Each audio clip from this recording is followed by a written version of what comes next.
আচলতে মই এইখন গাঁৱৰ বাসিন্দা নহয় যদিও মোৰ কাষৰ যিখন গাঁৱৰ নামদাং গোহাঁই গাঁও আমাৰ এই গাঁৱৰ এইখন গাঁও পবেৰুণ যুৱ সংঘৰ মানে উদ্যোগতে আপোনালোকক নিমন্ত্ৰণ জনাইছিলে।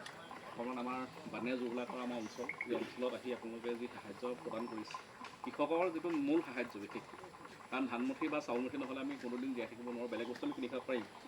গতিকে আপোনালোকে ইমান দূৰৰ পৰা আপোনালোক কষ্ট কৰি আহিলে আপোনালোকৰ কষ্টবিলাকে সাকাৰূপ হওক। ভগৱানৰ ওচৰত প্ৰাৰ্থনা জনাইছোঁ যাতে অনাগত দিনত এনেকৈ সামাজিক কৰ্ম কৰিবলৈ আপোনালোকক নেদেখাজনে আৰু শক্তি দিয়ক। আৰু আপোনালোকক অকণমান সন্মান জনাব বিচাৰিছে আমাৰ পবেৰুণ যুৱ সংঘৰ আমাৰ কেইজনমান যুৱক, গতিকে তেওঁলোকক আমি আমাৰ বজেন্দা আছে আৰু আমাৰ খুৰীদেউ আছে, তেওঁলোকে এখনি আমাৰ অসমীয়া স্বাভিমান ওলাং গামোচা আপোনাক অকণমান সন্মান জনাব বিচাৰিছে। গতিকে বজেন্দাক সন্মান জনাইছোঁ আৰু খুৰীদেউ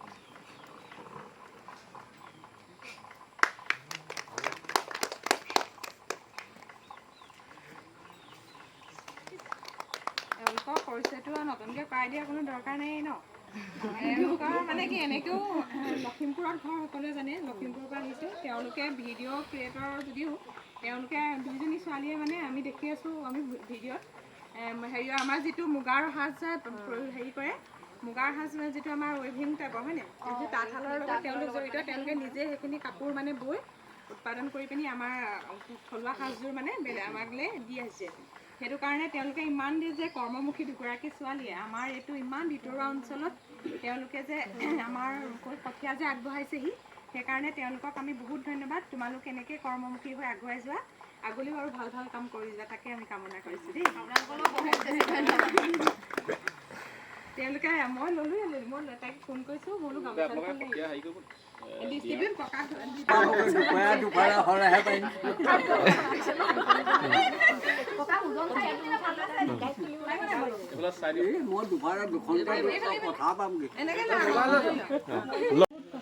সপোনবোৰ গছকি মই এতিয়া জলপান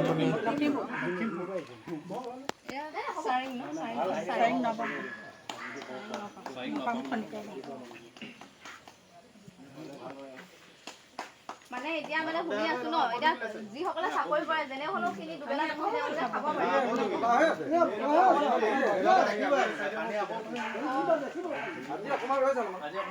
কাইলৈ পৰা ৰুই দিব পাৰিব আপোনালোকে।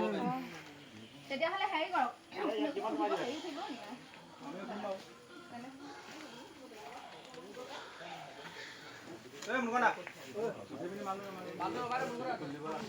ফালে আমাৰ ভাইটি উঠি গৈছে। এতিয়া জহা বৰা কিবা পংকজ এনেকে মানে আমি এতিয়া ভাগ ভাগকে আনিবলৈ নোৱাৰি। এতিয়া আপোনালোকে এটা কামেই কৰিব, এআশী ৰুব, তাৰ পাছত ইয়াখি খুলিব, এতিপা নকৰিব কাৰণ কেলে এতিয়া ক'ত কি যাব সেইটো কিন্তু কনফাৰ্মকৈ ক'ব নোৱাৰোঁ। কঠীয়াটো সেইটো মিক্স হ'বই মানে এতিয়া। কিন্তু কিছুমান কঠীয়া আপোনালোকে চাইজ চালে গম পাব একেবিধৰ হয় বুলি। দেখিলে মানে সাইজটো এনেকৈ চাই এই গুইত চালে গম পাব, এনেকৈ চালে গম পাব।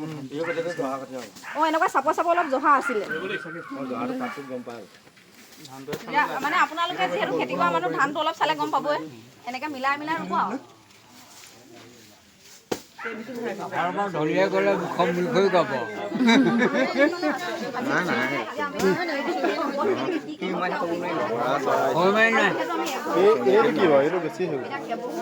কি কঠীয়া আছিলে জানো?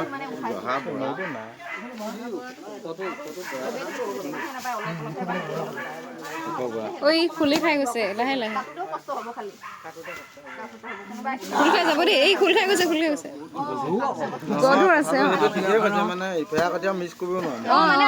এটাই কৈছো মানে ধৰি লওক এইখিনি খুলিছে নহয়, এইখিনি এইটো ৰুই কমপ্লিট কৰি তাৰ পাছৰ আশীটো ল'ব মানে, কাৰণ ইয়াৰ পৰা এটিপা যদি লয় যাবৰ সময়ত আপোনালোকৰ দিগদাৰ হ'ব।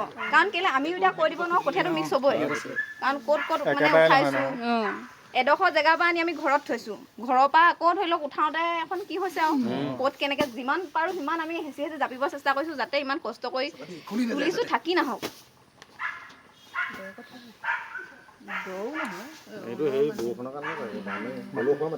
আৰু তুলিবলৈ বহুত কষ্টকে তোলা হৈছে, একদম দ জেগা, মাটি বহুত আহে।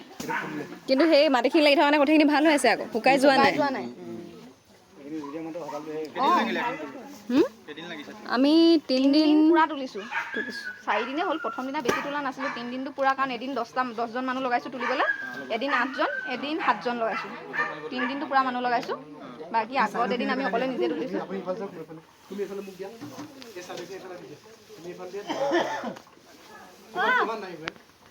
অঁ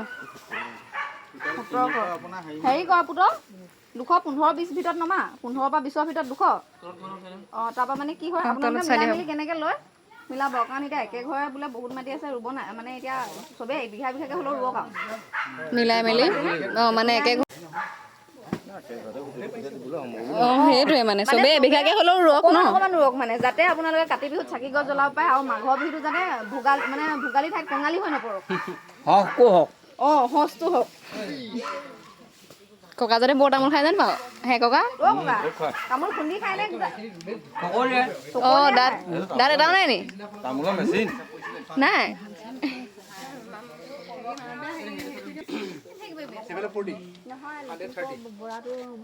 গিহঁতে ন অঁ আমি এতিয়া ভাবিছোঁ ককাক আৰু লগতে ককাক গৰু 4টা আছে আমি লৈ যাওঁ গাড়ীখনত এতিয়া ককা এবাৰ যায় নাযায় যাব নাই ককা হিচাপটো ভালকে কওক যোৱাবাৰ হেলানি আমাৰ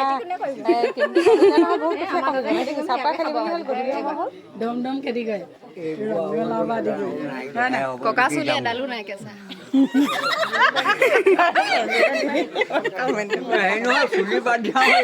তেওঁ মানে মোৰ লগত প্ৰথম পৰা মই তেওঁৰ কাৰণেও হেৰি কথা পাতি